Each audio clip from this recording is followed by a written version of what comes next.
നമസ്കാരം. പാകിസ്ഥാൻ ചാരസംഘടനയായിട്ടുള്ള ISI, അവരുടെ Indian syndicate, ആ ചാരസംഘടനയുടെ ആഗസ്റ്റ് 15 ഇന്ത്യയെ ചോരക്കളമാക്കാൻ വേണ്ടിയിട്ട് ഇന്ത്യയുടെ വിവിധ ഭാഗങ്ങളിൽ സ്ഫോടന പരമ്പര ആസൂത്രണം ചെയ്തു. ഇന്ത്യൻ ഭരണാധികാരികളുടെ സൂക്ഷ്മത കൊണ്ടും ഹൈന്ദവ ജനതയുടെ ഭാഗ്യം കൊണ്ടും മുസ്ലിം ഭീകരന്മാർക്ക് അത് കൃത്യമായിട്ട് ഇംപ്ലിമെൻ്റ് ചെയ്യാൻ പറ്റിയില്ല. എല്ലാത്തിനെയും അറസ്റ്റ് ചെയ്തു. 293 പേരെ അറസ്റ്റ് ചെയ്ത് ജയിലിൽ കൊണ്ടിട്ടു. ആ കൂട്ടത്തിൽ നമ്മുടെ കേരളീയരും ഉണ്ട് കേട്ടോ, വിട്ടുകൊടുത്തിട്ടില്ല. നമ്മുടെ കേരളത്തിലെ മിടുക്കന്മാരുണ്ട്, വിട്ടുകൊടുത്തിട്ടില്ല. മോശമല്ലേ വിട്ടുകൊടുത്ത? ഈ വാർത്തകൾക്ക് മുൻപ് മറ്റൊരു വാർത്ത വന്നു.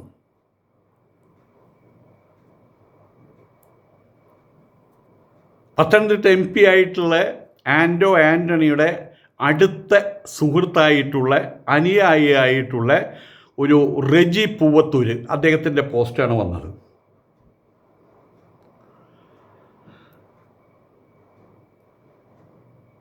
അതിൽ ആ പോസ്റ്റിനകത്ത് സ്വാതന്ത്ര്യ ദിനാശംസകൾ കൊടുത്തിരിക്കുകയാണ്. ആർക്കാണെന്നറിയാമോ?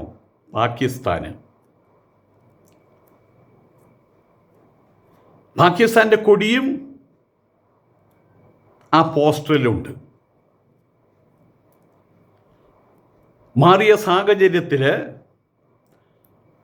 നെയ്യപ്പം തിന്നാൽ രണ്ടുണ്ട് ഗുണമെന്ന് പറയുന്ന പോലെ പാകിസ്ഥാൻ്റെ കൊടി വീശി കാണിക്കുകയും പാകിസ്ഥാൻ്റെ സ്വാതന്ത്ര്യ ദിനത്തിൽ ആശംസകൾ അർപ്പിക്കുകയും ചെയ്താൽ ഇനി വരുന്ന ഇലക്ഷനുകൾ, ഇനി വരുന്ന തിരഞ്ഞെടുപ്പുകളിൽ മുസ്ലിം വോട്ട് ഇതാ ഇങ്ങോട്ട് മാറും. പിന്നെ ഹിന്ദുക്കൾ അവരപ്പുറത്തും ഇപ്പുറത്തും എരിപിരി കൊണ്ടാലും മോങ്ങിയാലും ഒരു കാര്യമില്ല. കാരണം ഇലക്ഷൻ വരുമ്പോൾ ഹിന്ദുക്കൾക്ക് 10 തലയാണ്. ഈ തല ഇങ്ങോട്ട് തിരിയും, ആ തല അങ്ങോട്ട് തിരിയും, ഈ തല ഇങ്ങോട്ട് തിരിയും, ഈ തല ഇങ്ങോട്ട് തിരിയും. 100 വോട്ടുണ്ട്. ഈ 10 വോട്ട് 10 വോട്ട് 10 വോട്ട് 10 വോട്ടായിട്ട് സ്പ്ലിറ്റായിട്ട് പോകും. വോട്ടിൻ്റെ പോളറൈസേഷൻ, ധ്രുവീകരണം, അത് ഹിന്ദുവിൻ്റെ അജണ്ടയിലില്ല. അവർക്ക് അറിയില്ല. പിന്നെ ഒരു ഹിന്ദു ലീഗ് എന്നൊരു രാഷ്ട്രീയ പാർട്ടി ഉണ്ടായാലും ഇവിടെ നിന്നാൽ 7 നിലയ്ക്ക് പൊട്ടും. അതാണ് സ്ഥിതി. അതാണ് ഹിന്ദുവിൻ്റെ അഭിമാനമില്ലായ്മ. അതെല്ലാം കണക്കിലെടുത്തിട്ടാണ് ഈ റെജി പൂവത്തൂര് പുതിയ പോസ്റ്റർ ഉണ്ടാക്കിയിട്ടുള്ളത്. പോസ്റ്ററിൻ്റെ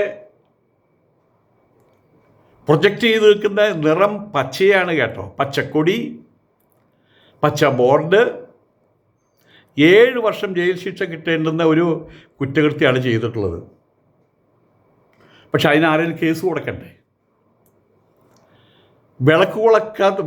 നിലവിളക്ക് കൊളുത്താത്തതിൻ്റെ പേരിൽ, മനസ്സിൽ തോന്നിയ ഒരു ഈർഷ്യയുടെ പേരിൽ ഞാനൊരു പോസ്റ്റ് ഇട്ടപ്പോൾ എനിക്കെതിരെ കേസ് കൊടുക്കാൻ ആളുണ്ടായി. അവർ മിടുക്കന്മാർ.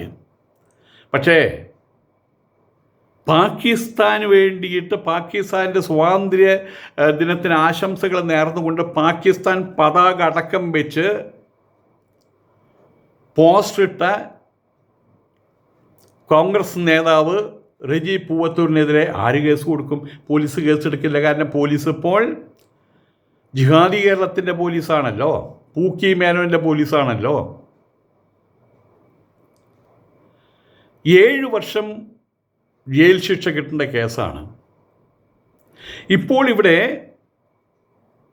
എല്ലിൻ്റെ ഇടയിൽ വറ്റുകയറുക എന്ന് പറയില്ലേ, ആ ഒരു സാഹചര്യമാണ് ഉരുത്തിരിഞ്ഞിട്ടുള്ളത്. ഭാരതീയ ന്യായ സംഹിത പ്രകാരം 152, 197, 196, 353 ഇപ്രകാരം 7 വർഷം വരെ ജയിൽ ശിക്ഷ കിട്ടേണ്ട കുറ്റകൃത്യമാണ് ചെയ്തിട്ടുള്ളത്. 1 കോടിയിലധികം ഹിന്ദുക്കളെ, പിന്നെ സിഖുകാരെ കൊന്നു തള്ളിയത്, ലക്ഷക്കണക്കിന് അമ്മമാരുടെ മാനം കവർന്നത്, രാജ്യത്തെ മൂന്നായിട്ട് മുറിച്ച് മാറ്റിയത് ഒക്കെ പാകിസ്ഥാനാണ്. ആ പാകിസ്ഥാന് ജന്മദിനാശംസ നേർന്നിരിക്കുകയാണ് കേരളത്തിലൊരു കോൺഗ്രസ് നേതാവ്. ചിത്രത്തിൽ കാണുന്ന പോസ്റ്റർ ഇട്ടിരിക്കുന്നത്, അവിടുത്തെ പോസ്റ്റർ, ആ ചിത്രം അതേപോലെ എനിക്കിത് ഇടാൻ പറ്റുമോ എന്നറിയില്ല, ഭയമാണ്. ഇട്ട് കഴിഞ്ഞാൽ പിന്നെ അതിൻ്റെ പേരിൽ എനിക്കെതിരെയും കേസ്. ഏതായാലും ആ പോസ്റ്ററിനകത്ത് ആ പോസ്റ്റർ ഇട്ടിട്ടുള്ളത് പത്തനംതിട്ട MP ആയിട്ടുള്ള ശ്രീ ആൻ്റോ ആൻ്റണിയുടെ അടുത്ത അനുയായിയാണ്, റെജി പുത്തൂര്. ചില കാര്യങ്ങൾ പറയുന്നതിന് മുൻപ് നിങ്ങളുടെ മക്കളെ അയൽ വീട്ടുകാരൻ ഉപദ്രവിച്ചാൽ, കൊന്നാൽ, ആ അയൽ വീട്ടുകാരൻ്റെ ജന്മദിനത്തിന് നമ്മൾ ആശംസകൾ അറിയിക്കുമോ?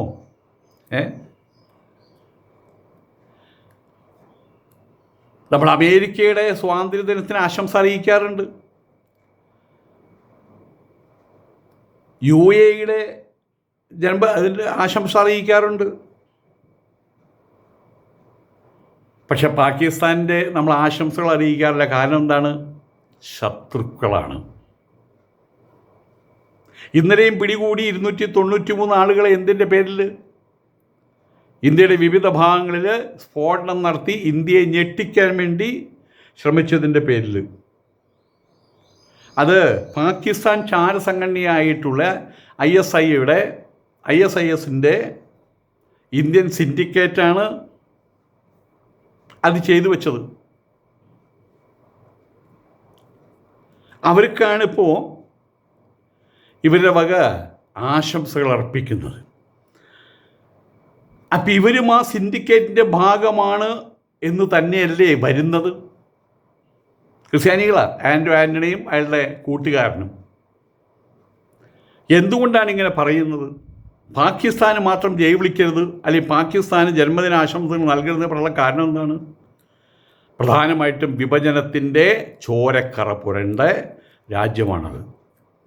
1947 മതത്തിൻ്റെ പേരിൽ രാജ്യം വെട്ടിമുറിച്ചപ്പോൾ 10 ലക്ഷത്തിലധികം പേരാണെന്ന് കൊല്ലപ്പെട്ടത്. അതിൻ്റെ മുൻപും പിൻപും കൊല്ലപ്പെട്ടവരെണ്ണം വേറെ. ആ മുറിവ് ഇന്നോ നാളെയോ ഭാവിയിൽ എന്തെങ്കിലോ ആ മുറിവ് ഉണങ്ങാൻ പോകുന്നില്ല. ആ വിഭജനത്തെ ആഘോഷിക്കുന്നത്, ആ വിഭജനം നടത്തിയതിൻ്റെ പേരിൽ ഉണ്ടായ പാകിസ്ഥാൻ്റെ സ്വാതന്ത്ര്യദിനം ആഘോഷിക്കുന്നത് ആരായിരിക്കും? പാകിസ്ഥാൻ ചാരന്മാരല്ലാതെ ആരായിരിക്കും? അവർ രാജ്യത്തെ അപമാനിക്കുകയല്ലേ ചെയ്യുന്നത്? രാജ്യദ്രോഹമല്ലേ ചെയ്യുന്നത്? നമ്മുടെ അടുത്ത തലമുറയ്ക്ക് അവർ കൊടുക്കുന്ന സന്ദേശം എന്താണ്? കോൺഗ്രസ് നേതാക്കന്മാരാ.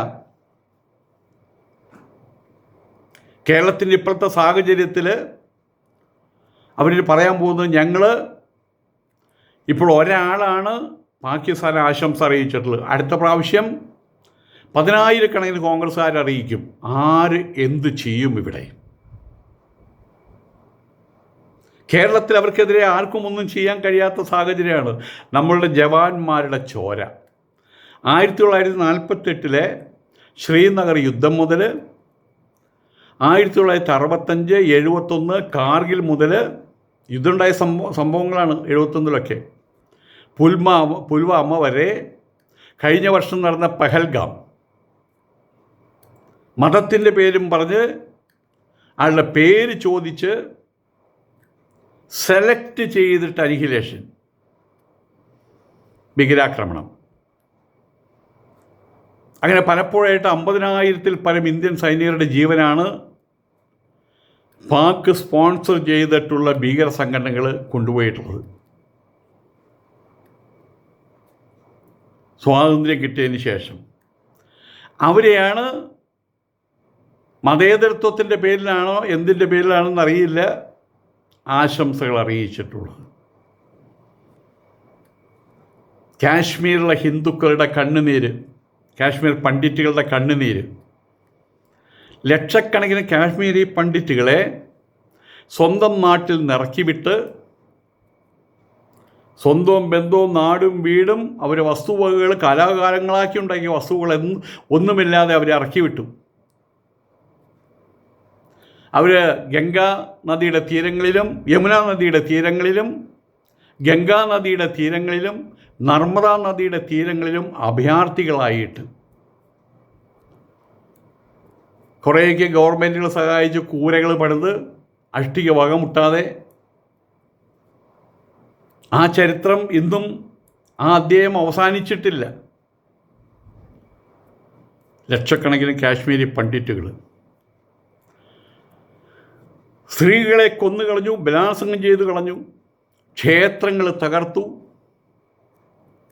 ആ രീതിയിലുള്ള ഭീകരവാദത്തിൻ്റെ ഫാക്ടറിയാണ് മുസ്ലിം ഡൊമിനേറ്റഡ് പാകിസ്ഥാൻ. ബോംബ് സ്ഫോടനങ്ങളുടെ ഒരു പരമ്പര തന്നെ നടത്തിയിട്ടുണ്ട്. മുംബൈയിൽ നടന്ന ട്രെയിൻ സ്ഫോടനം, 26/11 പാർലമെൻറ്റ് ആക്രമണം, കോയമ്പത്തൂരിലെ സ്ഫോടനം, ലക്ഷക്കണക്കിന് സാധാരണക്കാരെ ബോംബ് വെച്ച് കൊന്ന ചരിത്രങ്ങൾ, അതിൻ്റെ എണ്ണം, അതിൻ്റെ നീളം ഇത്രമാത്രമായിട്ട് വെച്ച് ഒതുങ്ങുന്നില്ല. ഹിന്ദുക്കൾക്കൊപ്പം ജീവിക്കാൻ കഴിയില്ല എന്ന് പറഞ്ഞുണ്ടാക്കിയ ഒരേ ഒരു രാജ്യമാണത്. ലോകത്തിൽ മതത്തിൻ്റെ പേരിലുണ്ടാക്കിയ രാജ്യമാണ് പാകിസ്ഥാൻ. അവരുടെ സ്വാതന്ത്ര്യ ദിനം ആഘോഷിക്കുക എന്ന് പറഞ്ഞാൽ ഹിന്ദുവും മുസ്ലിമും ഒന്നിച്ച് ജീവിക്കില്ല എന്ന ജിന്നയുടെ 2 നേഷൻ തിയറി അംഗീകരിക്കലല്ലേ? രാജ്യദ്രോഹമല്ലേ? ഗാന്ധിജി പോലും എതിർത്ത ആശയത്തെയാണ് ഗാന്ധിയെ മറന്ന് കോൺഗ്രസ്സുകാർ ഇപ്പോൾ ചെയ്തുകൊണ്ടിരിക്കുന്നത്.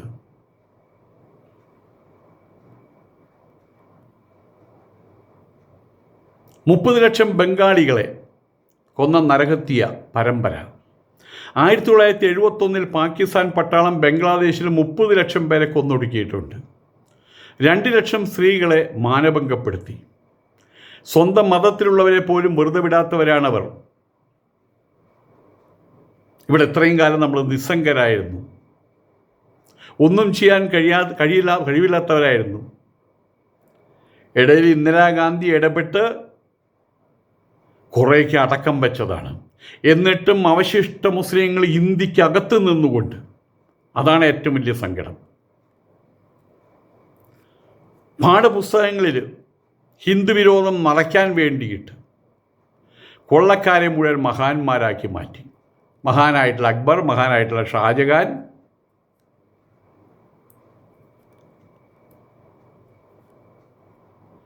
ആയതുകൊണ്ട് തന്നെ വളരുന്ന കുട്ടികളെ നുണ പറഞ്ഞ് പഠിപ്പിക്കാൻ, ഹിന്ദു വിരോധം പറഞ്ഞ് പഠിപ്പിക്കാൻ, സനാതന സംസ്കാര പദ്ധതിയെ മറച്ചിടാൻ വേണ്ടിയിട്ട് വിദ്യാഭ്യാസ വകുപ്പ് എപ്പോഴും ഞങ്ങൾക്ക് തന്നെ വേണമെന്ന് വാശി പിടിക്കുന്ന കേരളത്തിലെ മുസ്ലിം ലീഗ് ഇപ്പോഴും അത് തന്നെയല്ലേ സംഭവിച്ചിട്ടുള്ളത്. PMCയുടെ പ്രശ്നം എന്താണ്? ഇന്ത്യയുടെ പാരമ്പര്യങ്ങൾ അത് വീണ്ടും പ്രകാശിക്കരുത്, കുഴിച്ചു മൂടിയിട്ടിരിക്കുകയാണ്. കനലെരിയുന്നുണ്ട്, കാറ്റടിച്ചാൽ ആളിക്കത്തും. അതുകൊണ്ട് PM വേണ്ട.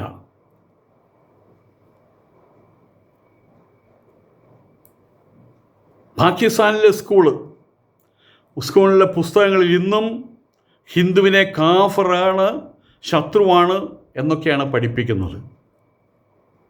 അത്തരമൊരു വിദ്വേഷ രാഷ്ട്രത്തിന്, നമ്മുടെ ശത്രു രാഷ്ട്രത്തിന് ആശംസ നേരുന്ന കോൺഗ്രസ്സുകാരൻ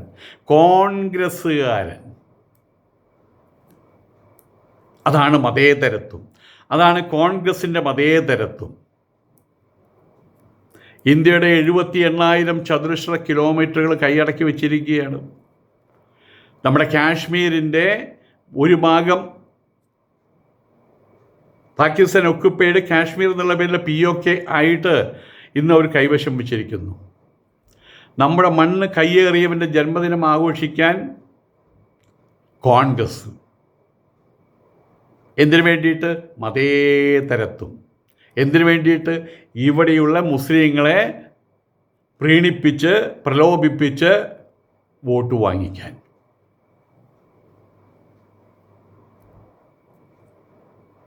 ബീഫ് ഫെസ്റ്റിൻ്റെ പേരിൽ പരസ്യമായിട്ട് ഒരു ലോറിയുടെ മേലെ നിർത്തിയിട്ട് ഒരു പശുക്കുട്ടിയെ എല്ലാവരും കാണലെ പരസ്യമായിട്ട് അറുത്ത് അതിന് കറി വെച്ച് കഴിച്ചവർ, അപ്രകാരം ഹിന്ദുവിൻ്റെ വിശ്വാസത്തെ ചവിട്ടി മെതിച്ചവർ, അതിൻ്റെ മൂലാധാരമായിട്ടുള്ള പാകിസ്ഥാനികൾക്ക് ജയ് വിളിക്കുന്നവർ, കോൺഗ്രസ്സുകാർ. അജ്മൽ കസമിന് വേണ്ടിയിട്ട് മയ്യത്ത് നിസ്കാരം നടത്താൻ പോയവർ, അഫ്സൽ ഗുരുവിന് ജയ് വിളിച്ചവർ, ഓപ്പറേഷൻ സിന്ധുവിൻ്റെ സമയത്ത് പോലും ദുബായിൽ പോയി പാകിസ്ഥാൻ ക്രിക്കറ്റർമാരെ ആദരിച്ചവർ. ഈ സ്നേഹം ആർക്ക് വേണ്ടിയിട്ടാണ്? കോൺഗ്രസ്സുകാരുടെ എല്ലാ സ്നേഹവും ഗാന്ധിയോട് വലിയ ഇഷ്ടമാണ്. ഒരിക്കൽ കാർട്ടൂൺ വന്നതാണ്, അതിൽ കരുണാകരൻ്റെ ഫോട്ടോ വെച്ചിട്ട കാർട്ടൂൺ. എനിക്ക് പണമാണ് വലിയ ഇഷ്ടം, പണത്തോടുള്ള സ്നേഹം. ഗാന്ധിയെ വലിയ ഇഷ്ടമാണ്. എന്താ ഗാന്ധിയെ വലിയ ഇഷ്ടമാവാൻ കാരണം? ഇന്ത്യയുടെ കറൻസി നോട്ടുമേ ഗാന്ധിയുടെ ഫോട്ടോ ഉണ്ട്. ആ ഗാന്ധിയെയാണ് ഇഷ്ടം. വോട്ടും നോട്ടും. ഇത് മതേതരത്വമാണോ? ഹൈന്ദവ സംസ്കൃതിയെയും ഹൈന്ദവ ജനതയെയും ചവിട്ടിത്തേക്കുന്നതാണോ മതേതരത്വം? ഇത് വോട്ട് ബാങ്കിന് വേണ്ടിയിട്ടുള്ള രാജ്യദ്രോഹപരമായിട്ടുള്ള വെറും പ്രീണനം മാത്രം. ഇന്ത്യയുടെ സ്വാതന്ത്ര്യദിനം ആഘോഷിക്കേണ്ടുന്ന സമയത്ത് ഇന്ത്യയെ വെട്ടിമുറിച്ച് ആ കാലഘട്ടത്തിൽ ഇന്ത്യയെ രക്തക്കളമാക്കി മാറ്റിയ, ഇപ്പോഴും അതിനുവേണ്ടി പരിശ്രമിക്കുന്ന, പാകിസ്ഥാൻ എന്ന രാജ്യത്തിന് ദിനം ആഘോഷിക്കുന്ന തെമ്മാടിത്തത്തിൻ്റെ പേരാണോ മതേതരത്വം? അത് ചെയ്ത മിസ്റ്റർ രജീബ് പുത്തൂര് ഇന്ത്യയിൽ ഇപ്പോൾ നിലവിലുള്ള ഭാരതീയ ന്യായ സംഹിത BNS, അതായത് പുതിയ ഇന്ത്യൻ പീനൽ കോഡ് പ്രകാരം ഈ പാകിസ്ഥാൻ പ്രേമത്തിനെതിരെ കേസെടുക്കാൻ പറ്റുന്ന ശക്തമായിട്ടുള്ള വകുപ്പുകൾ ഉണ്ട്. മാത്രമല്ല, അങ്ങനെ വകുപ്പെടുത്ത് ഉള്ളിലാക്കാൻ ശക്തിയുള്ള ഭരണവും ഇവിടെയുണ്ട്. BNS സെക്ഷൻ 152 രാജ്യത്തിൻ്റെ പരമാധികാരത്തിന് ഭീഷണി. പിന്നെ വകുപ്പുകൾ വേണ്ടത്രയുണ്ട്. അത് പ്രകാരം നിങ്ങൾ അകത്ത് പോയാൽ പുറത്തു വരാൻ കഷ്ടപ്പെടും കേട്ടോ. രാജ്യത്തിൻ്റെ പരമാധികാരത്തിന് ഭീഷണിയാണ് സെക്ഷൻ 152. ഇത് പഴയ രാജ്യദ്രോഹ കുറ്റമായിട്ടുള്ള 124A അതിന് പകരം വന്നതാണ്. വിഘടനവാദത്തെ മതത്തിൻ്റെ പേരിൽ രാജ്യത്തെ ഭിന്നിപ്പിച്ച് രാജ്യത്തെ പുകഴ്ത്തുന്നത് ഇന്ത്യയുടെ ഐക്യത്തിനെതിരാണെന്ന് ചൂണ്ടിക്കാണിച്ച് ഈ വകുപ്പ് ചുമത്താൻ പറ്റും. ഇതിൽ 7 വർഷം വരെ തടവും കിട്ടും. BNS സെക്ഷൻ 197 ദേശീയോദ്ഗ്രഥനത്തിന് ഹാനികരമായിട്ടുള്ള പ്രസ്താവന, മതം, ഭാഷ, പ്രദേശം എന്നിവയുടെ അടിസ്ഥാനത്തിൽ ദേശീയ ഐക്യത്തിന് കോട്ടം വരുത്തുന്ന പ്രസ്താവനകൾ, ആശംസകൾ എന്നിവ ഈ വകുപ്പിൽ വരും. പാകിസ്ഥാൻ എന്ന മതരാഷ്ട്രത്തെ ആഘോഷിക്കുന്നത് ഇന്ത്യയുടെ മതേതരത്വത്തിനും ഐക്യത്തിനും എതിരാണ്. BNS സെക്ഷൻ 196 വിദ്വേഷം വളർത്തൽ. സമൂഹത്തിൽ 2 വിഭാഗങ്ങൾക്കിടയിൽ ശത്രുത വളർത്തുന്ന തരത്തിൽ രാജ്യത്തെ ഭിന്നിപ്പിച്ച് ഒരു രാഷ്ട്രത്തെ പൊതുസമൂഹത്തിൽ പ്രൊമോട്ട് ചെയ്യുന്നത് ഈ വകുപ്പിൽപ്പെടും. രാജ്യദ്രോഹ കുറ്റം തന്നെ. BNS സെക്ഷൻ 353 പൊതുജനങ്ങളിൽ ഭീതിയും അസ്വസ്ഥതയും ഉണ്ടാക്കുന്ന പ്രസ്താവന. കഴിഞ്ഞ വർഷം ഓപ്പറേഷൻ സിന്ദൂർ നടന്നതിന് ശേഷം പെഹൽഗാം ആക്രമണത്തിൻ്റെ വേദന മാറും മുൻപേ ശത്രു രാജ്യത്തിന് ആശംസ നേർന്ന് ജനങ്ങളിൽ പ്രകോപനമുണ്ടാക്കുന്നു എന്ന് പറഞ്ഞ് കേസെടുക്കും. ഏതായാലും വെറുമൊരു പ്രാദേശിക കോൺഗ്രസ്സുകാരൻ്റെ മനസ്സ് ഇപ്രകാരമാണെങ്കിൽ, ഒരു ഉന്നത കോൺഗ്രസ് നേതാവിൻ്റെ ചിന്ത മുസ്ലിം പ്രീതിപ്പെടുത്തൽ, അതിനു വേണ്ടിയിട്ടുള്ള ചിന്ത ഏത് രീതിയിലായിരിക്കണം? ചുമ്മാതാണോ? ഇന്ത്യയുടെ ഭരണത്തിൽ നിന്നും ഈ ഒരു കൂട്ടം ആൾക്കാരെ വലിച്ചെറിഞ്ഞത് ഇന്ത്യൻ ജനത. ഒരു വാൽക്കഷ്ണം പോലെ പറയട്ടെ, ചുമ്മാതാണോ? ഈ പ്രീണനത്തിൻ്റെ പേരിലല്ലേ ഡൽഹി AICC മന്ദിരത്തിൽ നടന്ന് വന്ദേ മാതരം ഇടയ്ക്ക് വെച്ച് കട്ട് ചെയ്യാൻ പറഞ്ഞത്? മുക്കാല് മതി, നമുക്ക് മുക്കാല് മതി. ഇതല്ലേ സോണിയാഗാന്ധി പറഞ്ഞത്, രാഹുൽ ഗാന്ധി പറഞ്ഞത്? വീണ്ടും എപ്പോഴും ചോദിക്കുന്നൊരു ചോദ്യം, അല്ല എപ്പോഴും പറയാനുള്ളൊരു കാര്യം, ഇതെവിടെ എത്തിച്ചേരും? ഈ രീതിയിലുള്ള രാജ്യദ്രോഹ സംബന്ധിയായിട്ടുള്ള കാര്യങ്ങളുടെ ആയുസ്സിന് എത്ര കാലം? ഈശ്വരഹിതം പോലെ നടക്കട്ടെ. പക്ഷേ എല്ലാത്തിനും കണക്ക് ചോദിക്കും കാലം. കാലം ഒന്നിനും കണക്ക് ചോദിക്കാതെ കടന്നു പോയിട്ടില്ല. ഇപ്പോൾ ഈ കാണിച്ചു കൂട്ടുന്ന ഇസ്ലാം ഭീകരവാദം, അതിർത്തി കടന്നുകൊണ്ടുള്ള ഭീകരവാദം, അതിൽ പങ്കുചേർന്നിട്ടുള്ള ഇന്ത്യൻ പൗരന്മാരെന്ന് പറയുന്ന തെമ്മാടിക്കൂട്ടങ്ങൾ, ഇവരെല്ലാവരും കൂടി ചെയ്തു വയ്ക്കുന്നതിൻ്റെ പരിണതഫലം, ഫൈനൽ ഔട്ട്കം എന്തായിരിക്കുമെന്ന് കാലം തെളിയിക്കട്ടെ. നമസ്കാരം.